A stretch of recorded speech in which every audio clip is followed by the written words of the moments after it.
All right, we are about to proceed to our first kind of presentation on politics in China and China's influence around the world. And I'm very pleased to introduce to you Richard Bernstein, who's an independent journalist and a writer specializing in the affairs of China and Southeast Asia.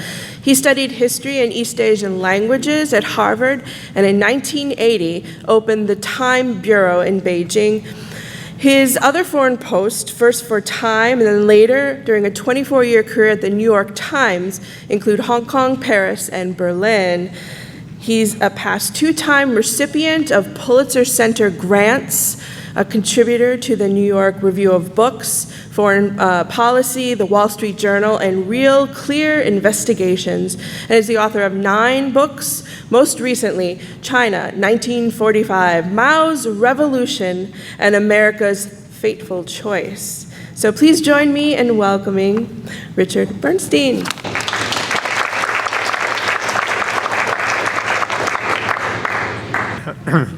Good morning. Thank you very much for that nice introduction. And by the way, thank you to the Pulitzer Center for the money they've given me to travel around the world, especially to Asia. And sort of in my kind of semi-post-retirement phase of life, being a foreign correspondent again. It's been exciting to work with the Pulitzer Center, and it's wonderful to see this educational outreach that they do as well. China, an enormous topic and hard to figure out exactly how to present it in the time that we have. But one way to start would be with the debates last night. The first 10 Democratic candidates were all asked, I don't know how many of you watched the debate, so quite a few. They were all asked to briefly describe what they thought was the most important strategic challenge facing the United States. And I think there were several of them. Climate change as a strategic challenge was one of them. Russian interference was another. But China probably was the strategic challenge that was most often mentioned by the candidates. But they mentioned it specifically with regard to the economy, that it was an economic challenge. For what it's worth, I don't myself, after watching China and looking at Chinese-American relations for many, many years, I don't think that really nails it. I don't think that it's the economy. I think it's really China as a kind of alternative political and strategic universe to the United States. That in a lot of ways what's happening today is China reasserting a position in the world that for most of its history it took for granted. And we come into the picture at a time when China was finishing what the Chinese themselves call the 100 years of humiliation, the time that was very unusual and aberrational in Chinese history when it was weak and dominated by other powers. It's a complicated history, and that oversimplifies it a little bit too much. But China is clearly reasserting itself now, and it's reasserting itself with values and practices that actually go back not just to the communist revolution, but go back for centuries.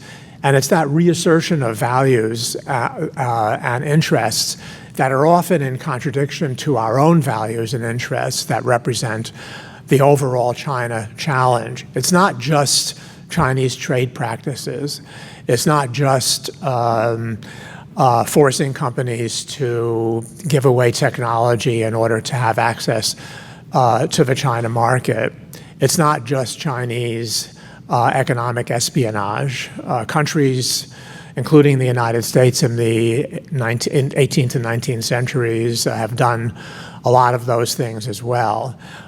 It's actually a much bigger issue than just the economy. It is, as I say, a competition of values and global interests.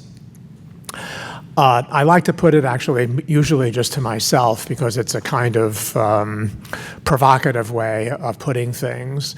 But my own feeling is that the real China challenge is that China is an enemy of liberal democratic values, and it actively spreads supports an alternative set of values around the world, starting with itself and around the world, and these values are inimical to our values, and that really is the crux of the China challenge.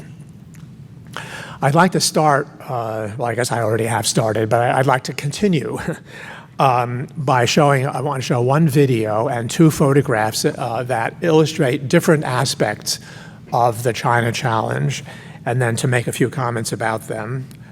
So let's see. This is about a 5-minute or 7-minute broadcast from a Taiwan television station, and it starts out with Taiwan's reporting on the Hong Kong demonstrations that took place recently. I'm sure you all are aware of the tremendously huge demonstrations that took place in Hong Kong in opposition to a law that the Beijing government is trying to impose on Hong Kong, which would enable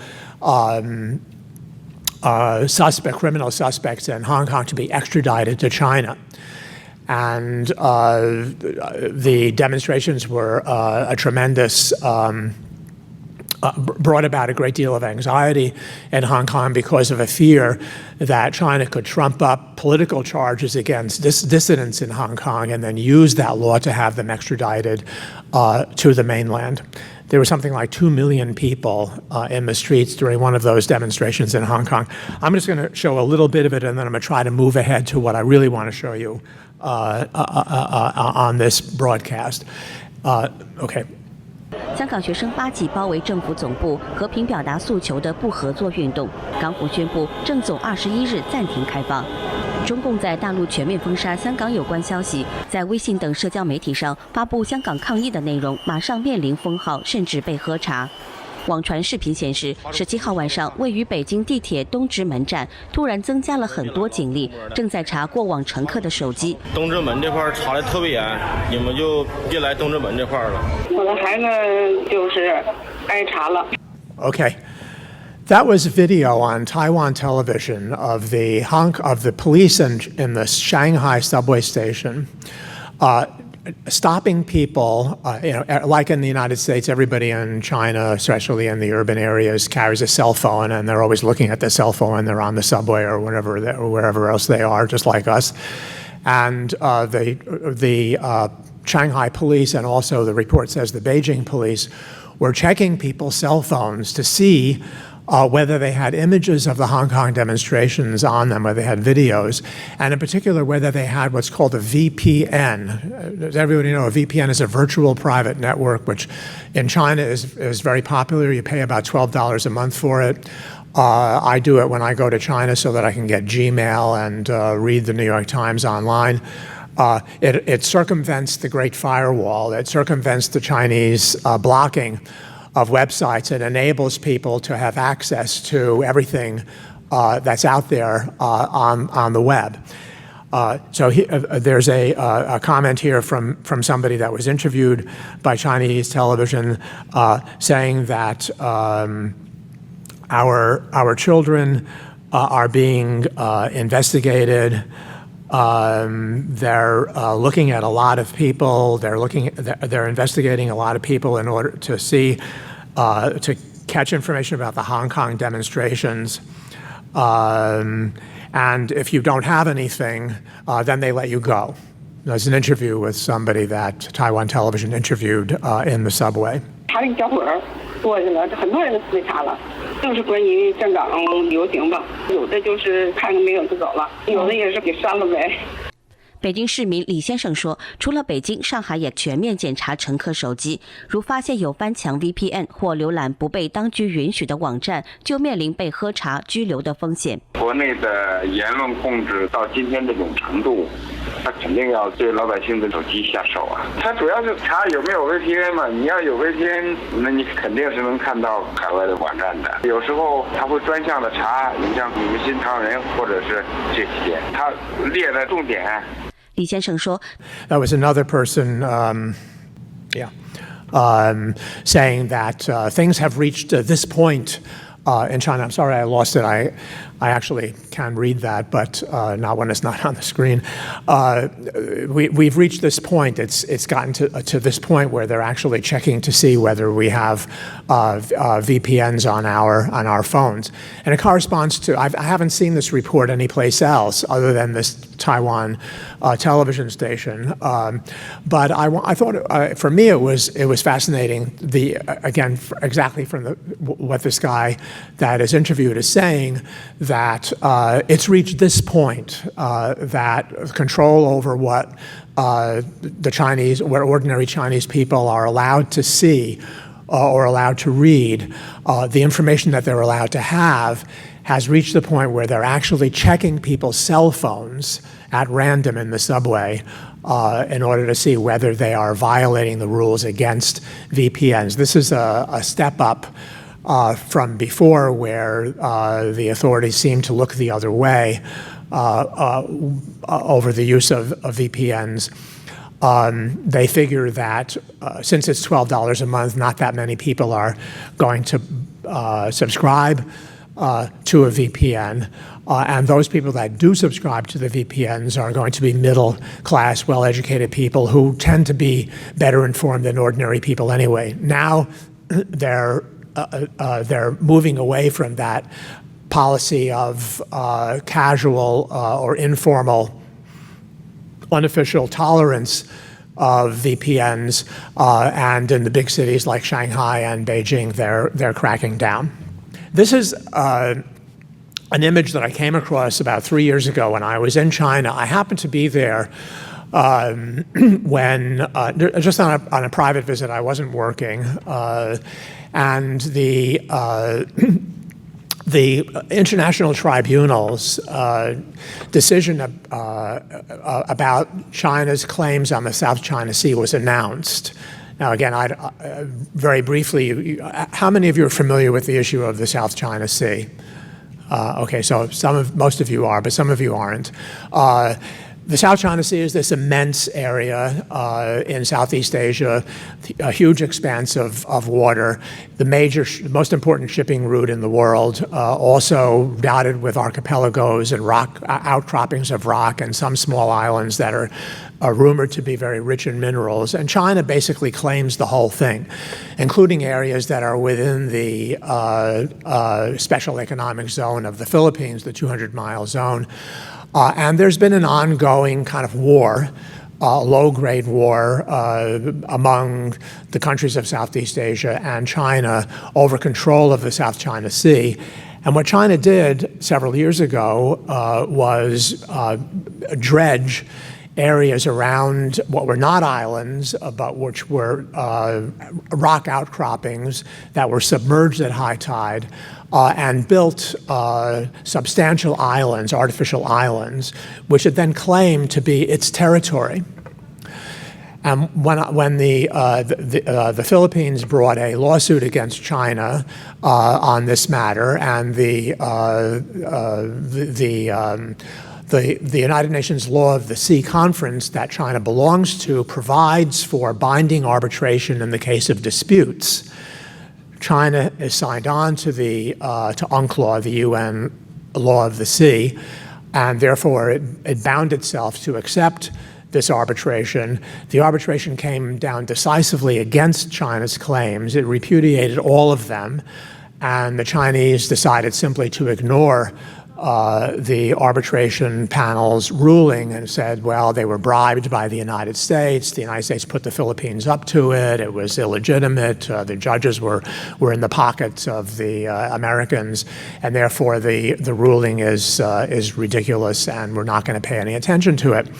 And around the same time, online, there was a massive campaign of support for the Chinese position, and one of the many kinds of comments supposedly from ordinary citizens, whether they're And I believe that probably a lot of ordinary citizens who are swept up in the feelings of nationalism and in the pride of China taking its place in the world again do have very strong patriotic feelings, encouraged by China's media. And this picture of one of the artificial islands was all over the place on Chinese social media. It says up in the right-hand corner, the South China Nanhai, the South China Sea, our beautiful territory. And then on the bottom, China's territory, we will never yield an inch. And you can see the landing field on this island. There are 6 such islands. A couple of years ago when Xi Jinping, before the current administration, Xi Jinping promised President Obama that these islands would never be militarized, but the surveillance shows very clearly that they are being militarized by China. They're being turned into air bases, missiles scattered throughout the disputed territory. Then the other story that I've worked on this story, other people have that played much more pioneering roles than I have, I modestly admit. I don't know, again, whether how many of you heard about the mass detention of Uyghurs in the Xinjiang region. This is a BBC article which shows aerial photography of an area in China that, here it is in July 2015, and then here it is now with this large detention facility. The Uyghurs, who are generally regarded as a moderate Sunni Muslim minority in China that have lived in this part of China for literally thousands of years, but have been discontented. There's been a lot of unrest in Xinjiang. There have been some attacks by Uyghurs against migrants that are encouraged to move into Uyghur areas. And there have been some conflicts between the 2 main groups, the Uyghurs and the Han, the ethnic Han Chinese. And the Chinese response has been now to build concentration camps for probably over 1 million Uyghurs. That's about 10 to 12% of the entire Uyghur population of China, and to do what they're calling de-radicalization. The Chinese claim that these are vocational training centers that the Uyghurs volunteer to go to for their economic advantage. But it's generally accepted elsewhere in the world that these are essentially concentration camps to which people are being sent for brainwashing, to change their view of the world and to learn to love the Chinese Communist Party and to feel part of the overall, to feel grateful to the benefits that the Chinese government has brought to the Uyghurs. Human rights organizations have claimed that it's the largest violation of human rights, certainly since the Chinese Cultural Revolution and the mass imprisonment of so-called right-wingers in China that took place in the 1950s.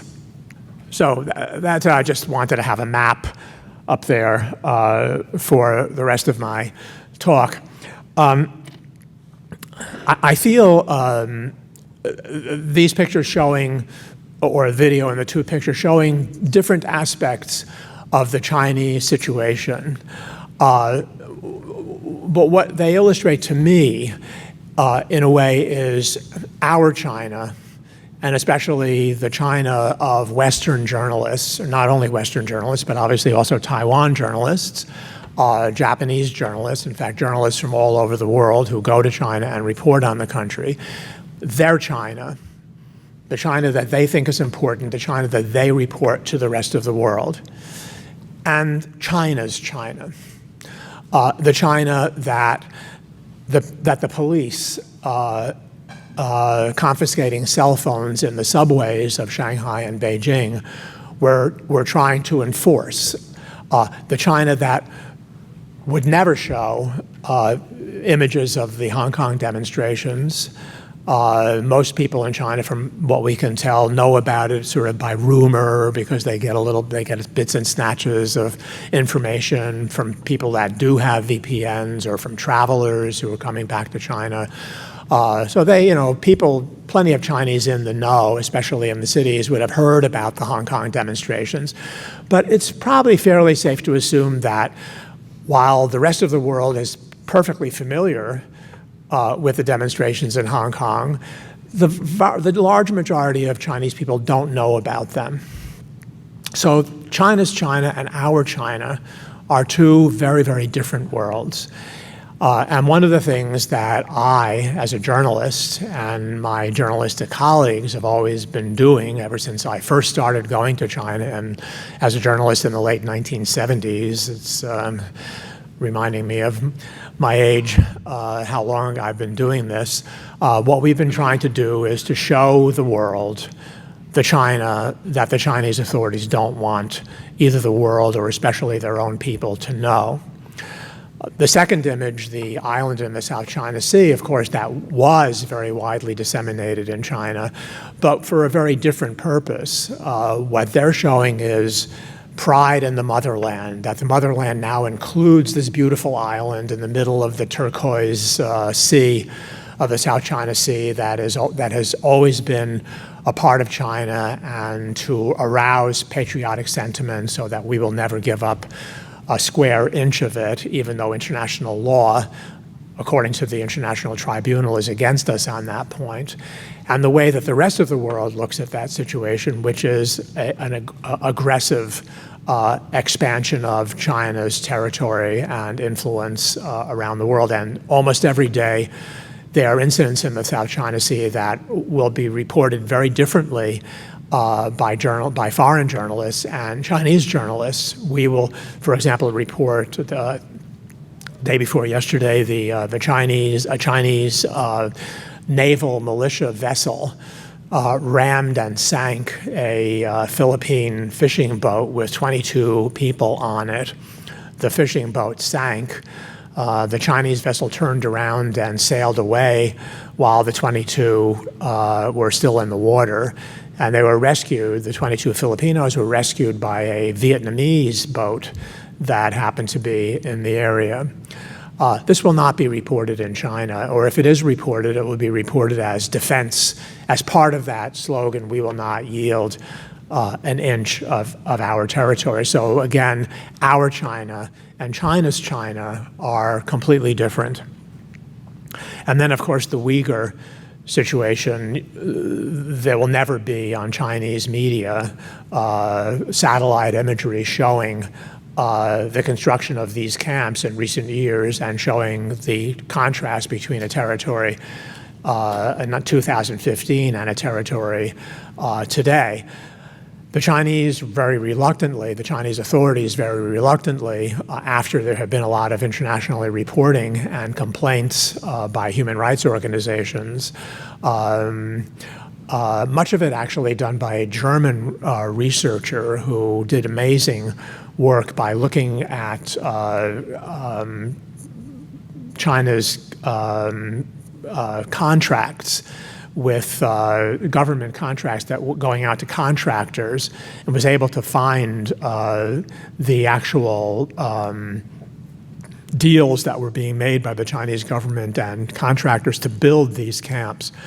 And it was from those papers that he was able to estimate the number of Uyghurs that are being imprisoned in these camps. I went about it a different way. I interviewed the Voice of America, the sort of semi-government radio station that broadcasts in many different languages around the world, including Chinese, has probably the best reporting on Xinjiang that I know of in the world, because they have a team of about 5 or 6 ethnic Uyghurs, journalists that live in the Washington area and have friends and relatives in Xinjiang that they're in touch with. and they have been able to find out what's going on and to do really very, very good reporting on the situation in Xinjiang, which, again, you would never see in China itself. Well, the families of these reporters working for the Voice of America, the families in Xinjiang, the mothers, the fathers, the brothers, the sisters, have all disappeared. Suddenly, I interviewed one of them in particular who told me the whole story. Suddenly, like that, they were gone. They didn't answer the phone anymore. They're no longer on email. They're just gone. He doesn't know where they are and has to assume that they've all been taken to these re-education centers or concentration camps, whatever word you want to use for them. Xinjiang, by the way, is that entire area that's sort of above the word China on the map. It's the biggest, territorially, the biggest area in China. It contains what we used to call the Silk Road. I traveled very extensively through Xinjiang in 1999 and 2000 in connection with a book that I was working on. And so it's very desert territory, very arid, but then here and there are these magnificent oases with old, Central Asian cities, a very strong sort of Turkish influence. The Uyghurs are a Turkic people that speak a dialect of Turkish that's actually understandable in Turkey itself. So the one point that I want to make about these images again is that they show the difference between our perception of China and China's perception of China. The other point that I want to make, and then I'd like to know what questions or comments you might have rather than have me drone on forever, is that China has always been there, and it's not going anyplace. It's always going to be there. And it is essential and necessary in light of that fact that we find ways of dealing with China, and that an attitude, I've probably expressed an attitude mostly of hostility to China. And in fact, I did 20 years ago, I co-authored a book called The Coming Conflict with China. Not because I want there to be a conflict with China, but because I think it's going to happen, or that it was going to happen, whether we like it or not. But certainly, as the answers to the questions at yesterday's debate indicate, dealing with China, recognizing it as a great strategic rival or challenge to the United States is now going to be a permanent part of the international landscape. Again, China might suffer from some economic difficulties. It might even at some point go through political change, although I don't see any major political change coming up in the near future. What happened in China has surprised us in the past, and maybe it'll surprise us again in the future. I can't be sure, of course. Nobody can be sure what's going to happen there. But I think that we can be pretty sure that whatever happens, China is, from now on, going to be a major force in the world whose presence, whose power, whose interests are going to have to be taken into account. And we can benefit from this in many ways as well. In teaching about China, we shouldn't forget that China can be a lot of fun. It's a great culture, a great civilization. It has been a great culture and civilization for 3,000 years. It has tremendously talented people. It has developed arts and literature, film to a degree unexcelled in any other part of the world. And we should appreciate China for that. We should know something about it for that, not only as a strategic rival. So I would encourage you to, insofar as you do talk about China, to present that part of China also. And the other sort of broad generalization that I'd like to make is that while China's ways, its status as a kind of enemy of free institutions, that while it's rooted in practices and values that go back for centuries, all the way back to the first emperor, Qin Shi Huang, who ruled China at the time of the Roman Empire. One of the books that I have never written, probably never will write, would be to try to compare the West and China at certain critical junctures. So that while China was developing the imperial system, the Roman Empire became a dictatorship, and around that time it was developing the notions of a republic and the rights of citizens, which never took hold in China. And then to sort of look at the two great civilizations, China and the West, at other key periods in history to show how they went in different directions, and the West went in its direction, often very violently and with great struggle, and China went in another direction. That doesn't mean that this conflict between two ways of life doesn't still take place in China. And one of the most fascinating things for me in dealing with China is to meet individual Chinese who totally contradict the official position. They totally fail, in a way, to illustrate the China's view of China that I tried to illustrate in this video and these photographs. They are not only young people, but often young people. There are almost 400,000 Chinese that are studying in the United States at any given time, mostly in our colleges and universities. China, for the last 100 years or more, has been a country with internal conflict between the forces of authoritarianism, which have proven to be dominant and which have been dominant for much of China's history, but other forces that would like China to be different, that would like China, to put it this maybe in a somewhat cultural-centric way, more like us.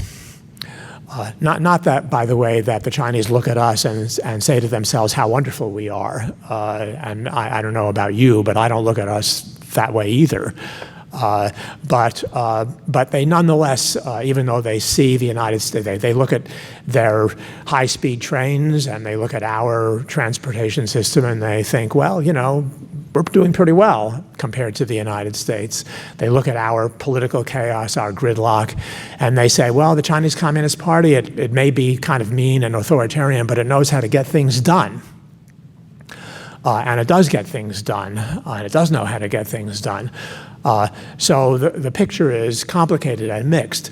But nonetheless, there are forces in China, and there have been since the end of the 19th century, that want political reform and political change in a liberal direction. And I was present in China during the last great expression of those hopes. It was during the student-led demonstrations in Beijing's Tiananmen Square in 1989 that was crushed by the Chinese Communist Party. And I've always had the feeling that that was the watershed moment in recent Chinese history. If the students had been less radical, and if they had been willing to leave the square before the violent crackdown, which killed who knows how many of them, and which, by the way, is another illustration of China's view of China and our view of China, because any mention of, certainly any favorable mention of the Tiananmen demonstrations, and any mention of the massacre, of the killings of ordinary people by the Chinese army that unquestionably took place on the night of June 3rd to June 4th is absolutely forbidden in China. And so once again, it's the kind of thing that we in the West all know about it. And in China, most people don't know about it. One of the central events of Chinese history, they don't know. It would be a little bit like Americans never having heard of the Battle of Gettysburg. And everybody else in the world knows that there was this great battle that saved the Union during the Civil War. Except the American people, they don't know about it. In China, there was a civil war in 1989 that took place in Beijing and other cities. The Chinese don't know about it. We do. And therein lies the difference. If the students had left the square before the Chinese Communist Party chairman Zhao Ziyang was dismissed, I think China, the forces of political reform might actually have prevailed in China. But the Tiananmen demonstrations gave the hardliners the upper hand, and they've held the upper hand ever since. And in particular in the person of the current party chairman, Xi Jinping, the hard line seems to become harder with almost every passing day. Again, I don't know whether this is a permanent situation, whether things might change, but it certainly is the situation now. And to come back to the point that I made at the beginning, I think that it is the central issue between China and the United States. It is not the trade deficit, even though the trade deficit is a significant and worrisome thing. It's the kind of thing that can happen between us than any other country. It happened between us and Japan 20, 25 years ago. You remember a congressman who took a sledgehammer to a Toyota.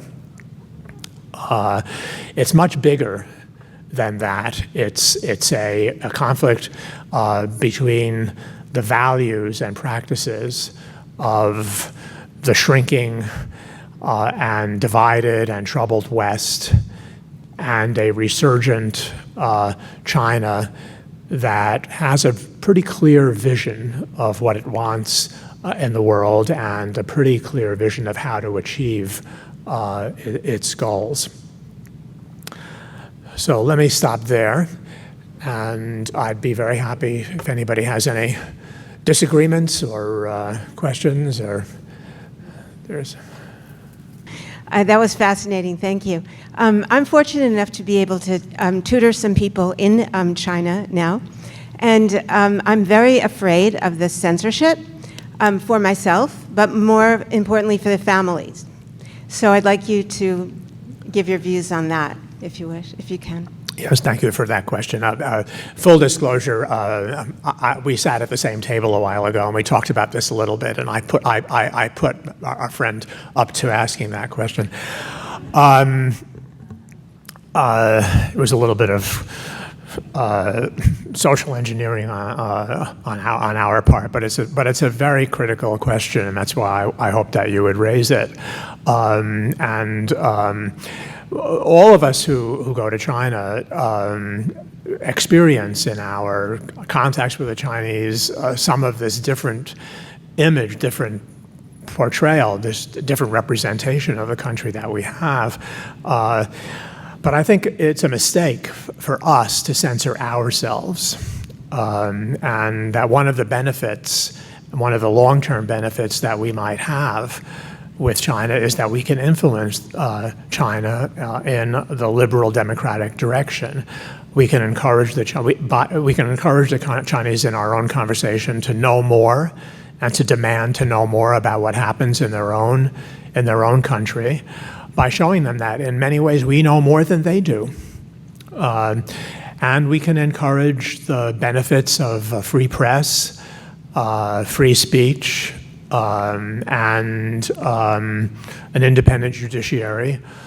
All of these things that China, with the important exception of Taiwan, if you want to think of Taiwan as a part of China, which China certainly does, with the important exception of China, China doesn't have those things. And even in a way, of course, I happen not to be the chairman of the Chinese Communist Party. I think that if I were the chairman of the Chinese Communist Party, it's fairly unlikely that this will come about. that I would carry with me the notion that China itself that for many of the issues that are very important to China, its authoritarianism actually is counterproductive. Those demonstrations in Hong Kong were a perfect example of it. I'm sure that the leadership in Beijing was horrified by the spectacle of 1/3 of the entire population of Hong Kong going out into the streets and showing that they don't trust the Chinese leadership, that they don't believe that the courts will operate independently of the political leadership. And they're correct in that assumption. The courts will not operate independently in China. So, but if they did, if there was confidence in Hong Kong that there could be an extradition treaty with China, and that the courts would decide cases on their merits, there wouldn't have been 2 million people in the streets. So China pays a very heavy price in Hong Kong, and they certainly pay, in a sense, sometimes even a heavier price on Taiwan by ruling with such an iron hand. And insofar as we, in our small interchanges with Chinese people, can have a real conversation about that. I'm not talking about being missionaries and trying to impose on them the superiority of our way of life, because God knows we have all of our own problems, and we aren't necessarily models for the rest of the world to follow. Nonetheless, we can have an open and frank conversation and to decide to protect them, to protect the people that we talk to. Not to do that is to give the censors a victory that they shouldn't have and that they don't deserve. So. Questions? Yes. I'm just curious, so from your perspective, China is some kind of monolithic country that would never in the future break into, for example, smaller pieces? I'm sorry, China would never break into smaller pieces. I mean, when you look in the history of the world, all those Roman Empire or whatever, they would break into smaller pieces sooner or later. I can't imagine that such a huge country would be monolithically so close that it wouldn't have this danger to itself. That's a really and truly a great question, because it's certainly true that in the past, over the long history of China, it has broken into pieces when the central government was weak and local powers have emerged. And in fact, that was the case in China fairly recently, in the 1920s and 1930s, during the period called the warlord period, when the central government, the nationalist government, was weak. It came after the fall of the last dynasty, and various armed warlord leaders with their own armies took power and essentially controlled large portions of China and turned them into sort of semi-independent states. The nationalist government during the 1930s was embarked on an effort to reunify the country and to regain control of the national territory under a central government, which had always been the Chinese ideal. And then the Japanese invasion happened in 1937, and the nationalist government really never was able to take power in all of China. Again, the communists used the Japanese invasion as a cover to grow their strength, and then following the end of World War II, there was the Civil War between the nationalists and the communists, which the communists won in 1949. But the communists benefited from the weak central government and the division of China into various warlord areas, and then the Japanese invasion, which threw everything into complete chaos and severely weakened the nationalist government, fatally weakened the nationalist government. So the communists, with Soviet help, were able to take power, and that's what our situation is today. Certainly, breaking up into smaller groups is one of the things that the central government of China today is determined to prevent. And it's one of the explanations for China's authoritarian rule. And in many ways it explains that image, two of the images, the one of in the South China Sea, but especially the image of the concentration camps in Xinjiang. The central government is deeply, Xinjiang was, throughout history, was an area where the central government's control kind of ebbed and flowed. When the central government was strong, it controlled Xinjiang, all those oases, and it dominated the minority peoples that lived in that area. When it was weak, those minority peoples asserted themselves and broke away from Chinese rule. The same can be said of Tibet.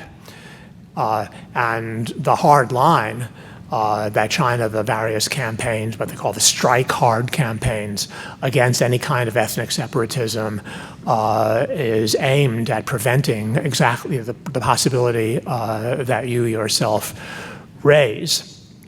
I mean, one of the most startling human rights violations taking place in the world right now that probably very few of you have heard about because there's so many of them. It's hard to keep them all in your head.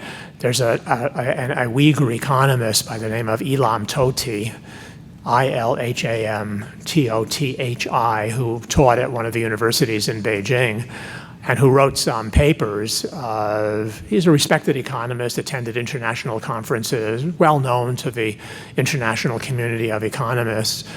And he wrote some papers criticizing the central government's policies in Xinjiang, saying that economic development was benefiting the Han Chinese people more than the ethnic Uyghur people.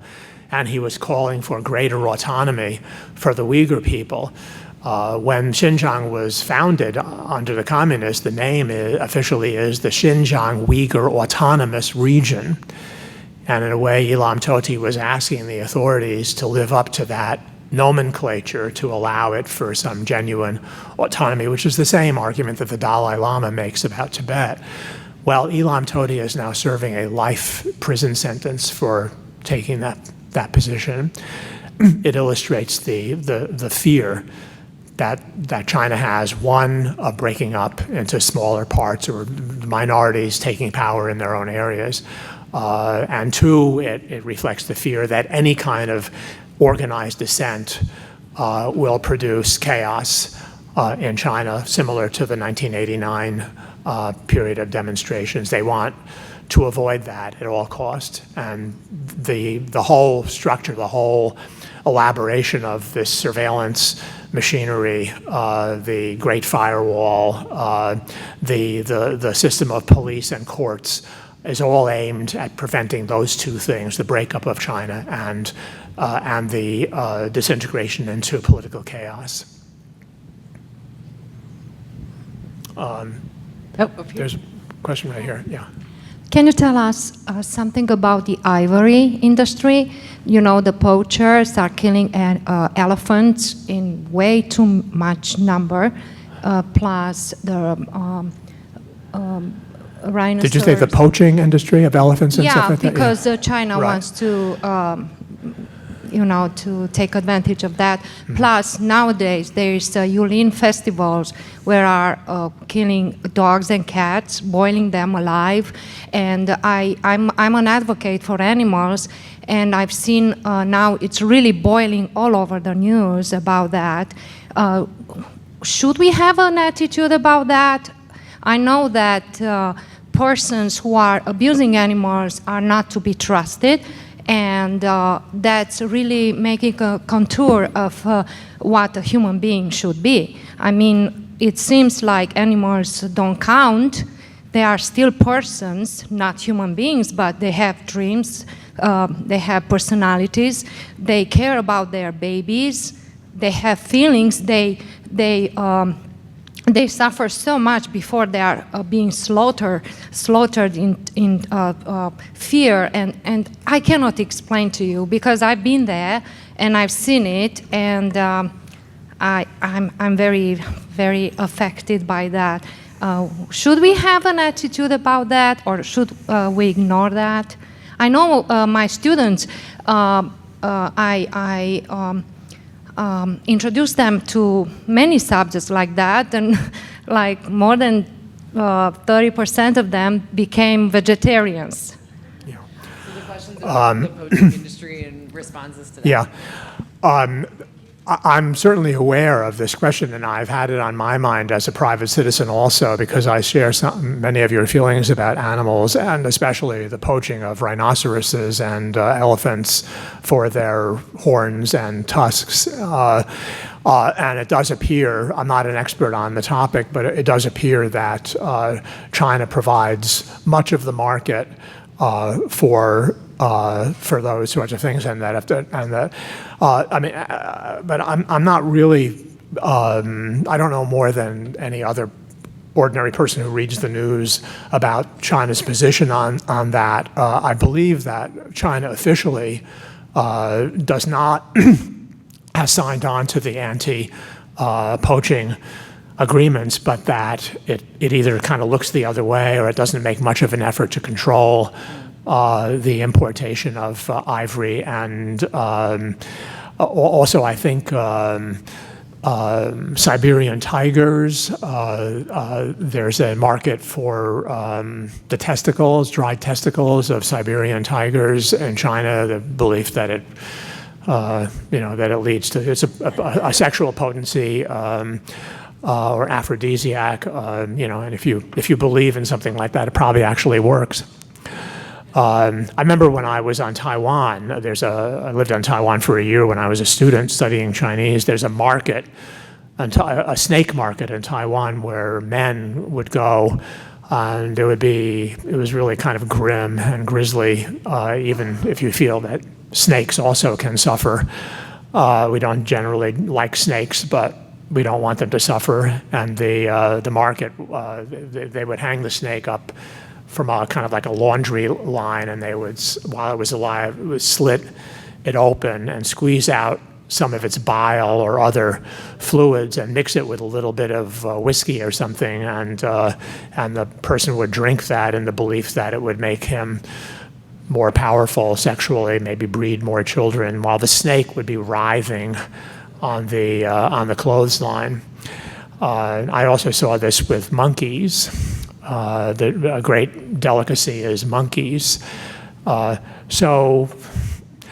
Cruelty to animals is something that happens all over the world, not only in China, but it certainly happens in China. And I think for private citizens and non-governmental organizations, and perhaps for our government to try to enforce the rules about treatment of animals would be a good thing. I would totally support it myself as a citizen. But again, I'm really not well informed on exactly what the state of play is. Do we have one more question? Yes.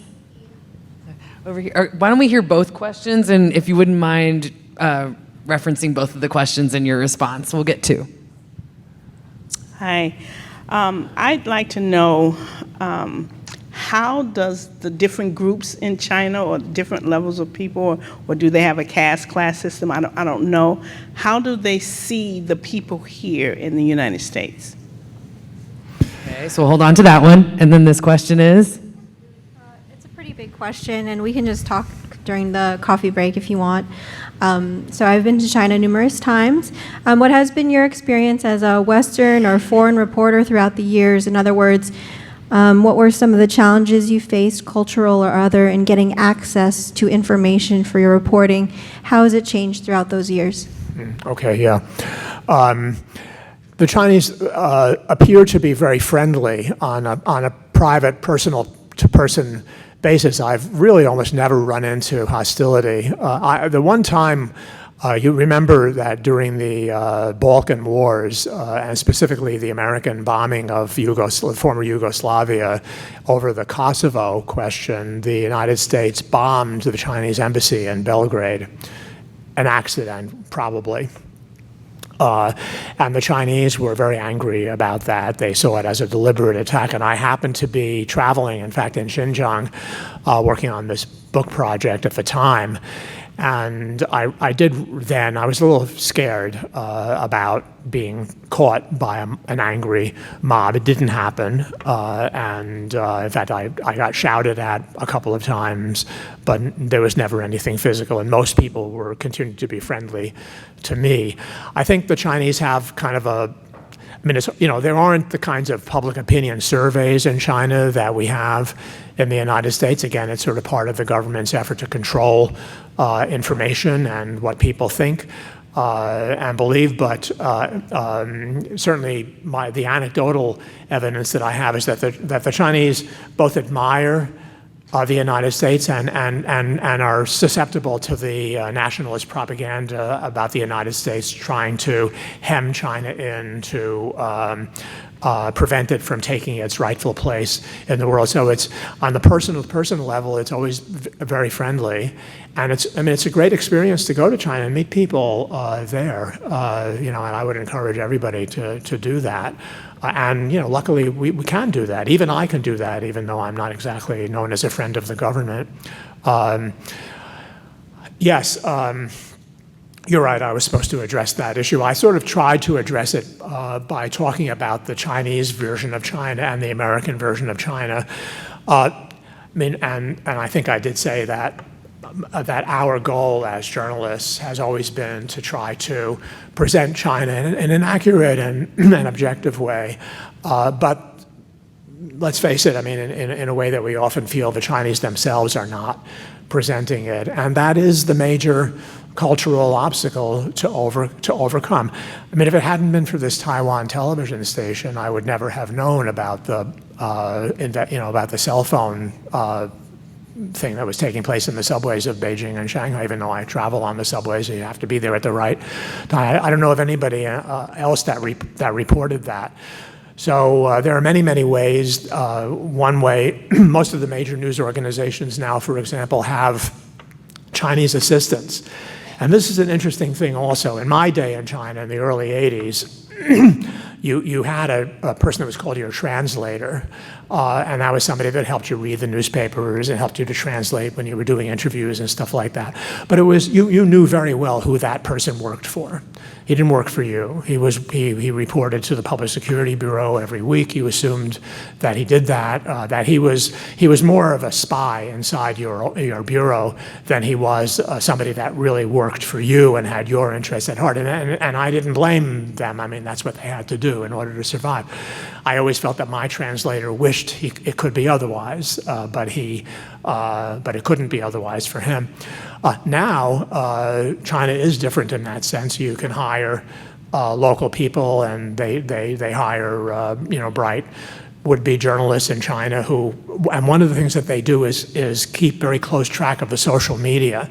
Because what will happen in China is that something will appear on social media. There'll be a report of something happening in some place. Maybe there was a demonstration and the police suppressed it. I got to wind up. And then it'll be on the social media for 15 or 20 minutes, and then it'll be taken away. And so you keep your eye on the social media to try to figure out what's going on that isn't official news. It's hard. It's hard to do. So I'm being told to be quiet and go home. Well, Richard's joining us for the break, and since we went a little over, we will regather at 10 after 11. Okay, and I'll put a timer up for you. Can we thank Richard for the presentation, please? Thank you.